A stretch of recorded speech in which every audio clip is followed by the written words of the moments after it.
শ্রীযুক্ত রামলালকে বলিতেছেন, গিরিশ ঘোষের সঙ্গে ভাব কর, তাহলে থিয়েটার দেখতে পাবি।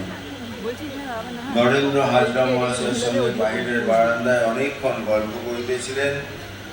নরেন্দ্রের পিতৃবিয়োগের পর বাড়িতে বড়ই কষ্ট হইয়াছে। এইবার নরেন্দ্র ঘরের ভিতর আসিয়া বসিলেন।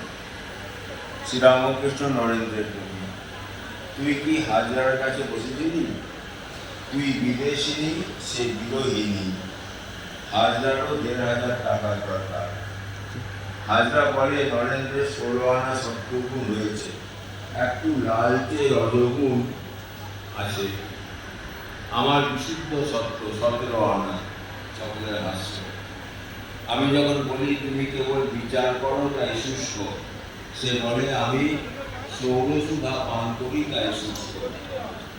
আমি যখন শুদ্ধা ভক্তির কথা বলি যখন বলি শুদ্ধ ভক্ত টাকা করি ঐশ্বর্য কিছু চায় না, তখন সে বলে তার কৃপাবন্যা এলে নদী তো উঠতে যাবে, আবার খাল ডোবাও দলে পূর্ণ হবে।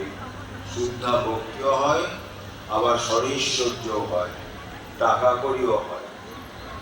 ঠাকুরের ঘরের মেঝেতে নরেন্দ্র আদি অনেক ভক্ত বসে আছেন।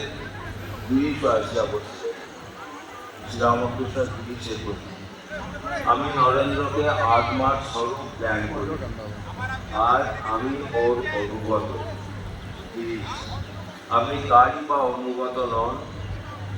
শ্রীরামকৃষ্ণ হাসছে।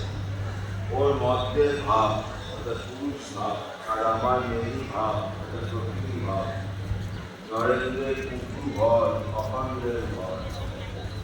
গিরিশ বাইরে তামা খাইতে গেলে নরেন্দ্র শ্রীরামকৃষ্ণের গিরিশ সঙ্গে আলাপ হল। খুব